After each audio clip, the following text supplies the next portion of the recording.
뭐 포스코홀딩스라고 하면은 뭐 지금이야 뭐 완전 2차 전지 리튬 여기에 모든 관심이 쏠려 있는 게 사실이지만 심지어 지금 철강 업황이 진짜 안 좋거든요. 근데 2차 전지만 갖고 이제 지금 포스코를 올리고 있다라는 게 철강 업황이 너무 안 좋은데도 불구하고 주가가 정말 너무너무 좋잖아요. 그러니까 이건 원래 철강 회사인데 어떻게 보면 그죠? 우리는 포스코하고 뭐 포항제철 이러면 당연히 철로 알고 있는데 왜 완전히 뭐 이 다른 업황으로 올라가고 있으니까. 근데 반대로 생각해서 이런 생각해보자. 만약에 이 철강 업황이 나아진다. 라는 그런 좀 아주 행복한 이런 회로를 돌려보자라고 생각을 해볼 수도 있으니까 이것도 좀 알아보자면 철강의 최근에 이 유통가격 추이를 좀 보면 요즘을 이렇게 보면 요새 한 1분기에 이렇게 올랐습니다. 그죠? 1분기에 싹 올랐다가 금방 꺾여서 2분기엔 떨어졌어요. 그죠? 2분기에 떨어진 게 이제 지금 이 바닥권에 있는 요거가 이제 한 뭐 5월, 6월 요때 형성이 된 건데 요 수준이 작년 한 10월, 뭐 11월 이때거든요. 근데 그러고선 이제 저 끄트머리에 보면 쬐끔 올랐어요. 여기 쬐끔. 살짝 올랐는데 뭐 의미 있는 정도는 아니고. 근데 올해 이 중국 철강 가격을 생각을 해보면 사실 뭐 어떤 뭐 철광석이 막 정말 막 수급이 막 좋아지면서 막 올랐다 뭐 이런 거라기보다는 좀 더 분위기 이런 거에 더 가까웠다고 보여지거든요. 사실 그냥 중국 정부가 경기 부양책을 쓸 것 같으면 그 분위기에 휩쓸리면서 뭐 철강 가격이 좋아졌다가 그다음 뭐 정책이 막 비리비리하고 실망스러우니까 다시 떨어지고 요런 거거든요. 그리고 이제 지금 조금 오르락 말랑 하고 있는데 아직 잘 모르겠는 요런 상황이거든요. 그리고 이제 철강 가격이 이렇게 떨어졌다라는 건 결국은 뭐 당연히 철강 업체들의 이익이 떨어지는 축소가 되는 그런 걸로 이어질 수밖에 없는 거고. 근데 우리가 뭐 반도체 이런 얘기 할 때도 보면 뭐 생산이 어쩌고 저쩌고 뭐 이런 얘기 하고 또 재고가 어쩌고 저쩌고 뭐 이런 얘기 하는 것처럼 다 모든 게 다 그렇죠. 그죠? 이런 뭐 만들어서 판다라는 게 철강도 똑같습니다. 그래서 철강 보면 그러니까 잘 될 것 같으면 생산량을 늘리고 안 될 것 같으면 또 확 줄이고 뭐 이런 식인데 특히 여기 이제 1분기에 철강 생산이 확 이제 여기서 이렇게 늘어납니다. 그죠? 네, 초록색 선만 봐도 확 늘어나죠. YOY로 봤을 때. 근데 그러다가 이제 한 4월, 5월 되면서 팍 떨어져요. 다시 팍 떨어져가지고 여기를 보면 이제 5월치인데 요게 5월 생산이 전년 동기 대비했을 때 7.3%가 마이너스였단 말이에요. 그러니까 생산이 작년에 같은 시기에 대비해서 7.3%나 적어졌다고요.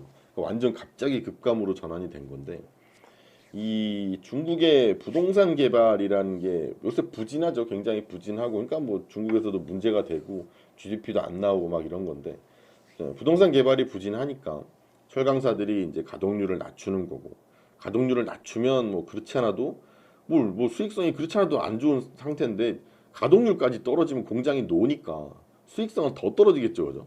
근데 또 고철 가격은 요새 또 뭐 비싸지고 막 이래가지고 막 더 상황이 안 좋아지고 막 이랬는데 재고를 좀 확인을 해보면 생산은 아무튼 그렇고 재고 확인을 좀 해보면 요새 중국 철강사들이 갖고 있는 이 보유 재고가 요 원절이니까 한 1,600만 톤보다는 좀 넘습니다. 여기보다는 좀 넘는데, 근데 뭐 절대로 이제 낮은 수준은 아닌 거죠, 그죠?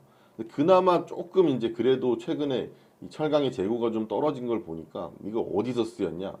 이게 중국의 이제 내수에서 쓰이면 이제 제일 일단 좋은데 내수는 아니고 이 지금 수출이 좀 괜찮다고 해요. 그래서 수출로 나가는 물량들이 좀 있어가지고 이 재고가 줄었다고 하죠. 어쩌면 다행인데. 이 수출 덕분에 일단의 하반기까지의 철강 재고는 좀 더 떨어질 거라는 예상은 있거든요.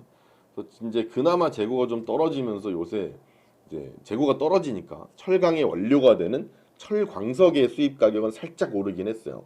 근데 이게 이제 사실 더 올라서 더 올라야 그걸 우리가 봐야 철강 쪽이 이제 철강 업황이 좀 돌아선다라는 걸 확인은 할 수 있을 것 같은데 그러니까 중국이 결국은 이 부동산 정책을 부양 쪽으로 하려고 하는 것 같거든요.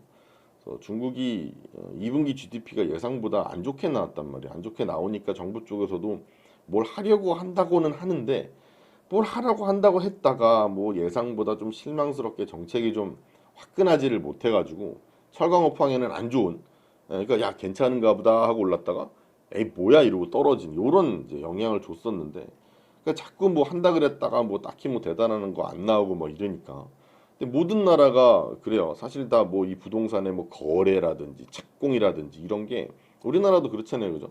정부에서 어떤 부양 의지를 갖고 있느냐 없느냐의 차이에 따라서 달라지는 거. 물론 상황이 안 좋으면 부양도 못 하지만 뭐 정말 심각한 경우에는 뭐 어떻게든 부양을 하려고 하잖아요. 그죠?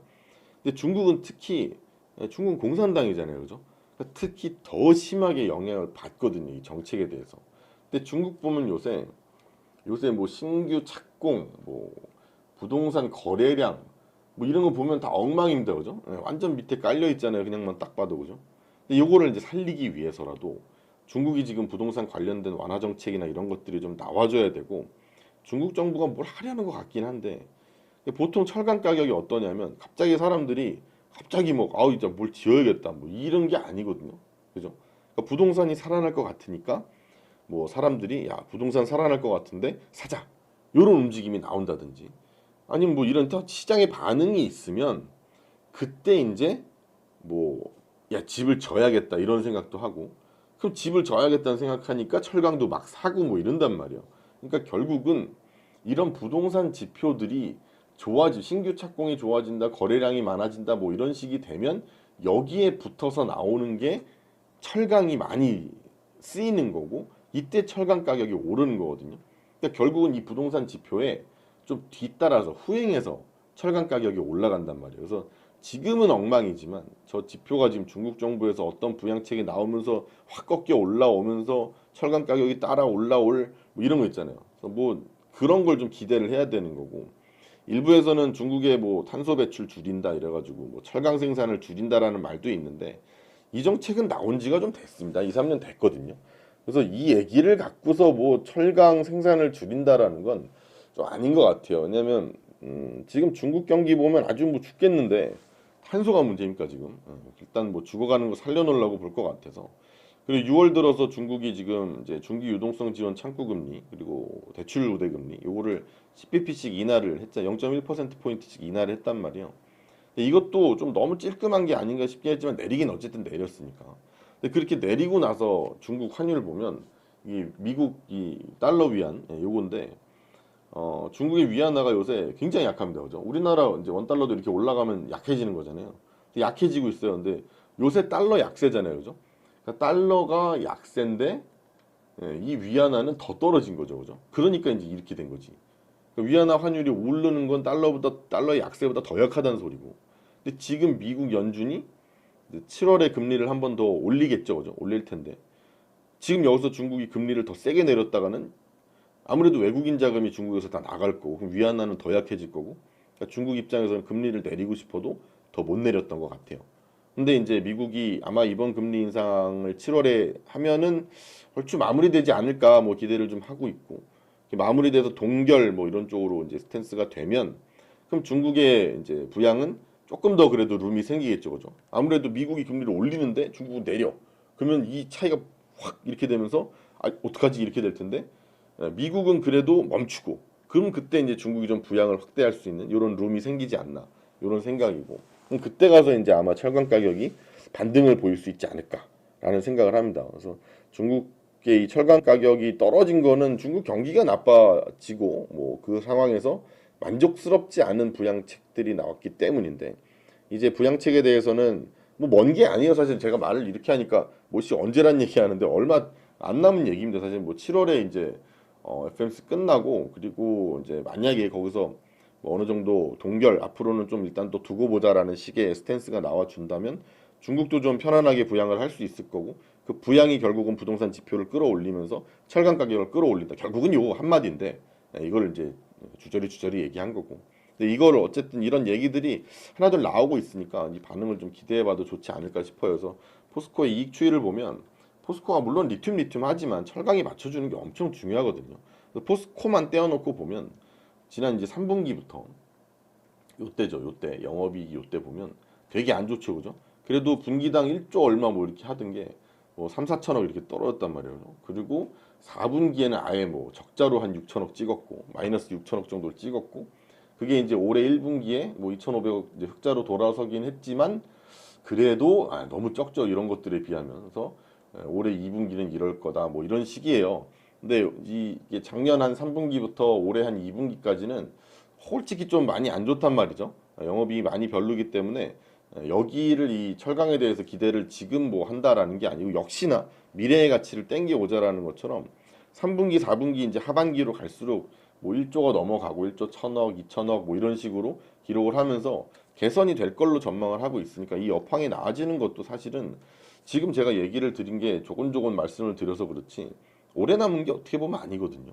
그럼 오래 남은 게 아니라는 거는 지금 어쨌든 철강 업황이 되게 안 좋았고 안 좋을 걸로 알아가지고 주가에 사실 철강에 대한 어떤 건 반영이 안 된다라고 봤을 때 여기에 철강이 붙어준다라는 확신이 지금은 확실히 없습니다. 아까 말씀드린 것처럼 일단 미국의 금리 인상이라는 게 어느 정도 좀 동결 느낌으로 좀 이렇게 자리가 잡혀야 되고 그러면서 이제 중국이 부양책을 하는 요런 딱 느낌만 오면 되거든요. 그게 이제 이 부동산 업계를 좋게 만들 거고 특히 중국에 그럼 이게 이제 철강 업황을 좋게 만들 거라는 건데 그럼 이게 만약에 거의 확실시 된다라는 느낌이 되면 그때 이제 아 이런 것들을 땡겨서 올 수 있는 주가로 그런 힘이 되겠죠, 그죠?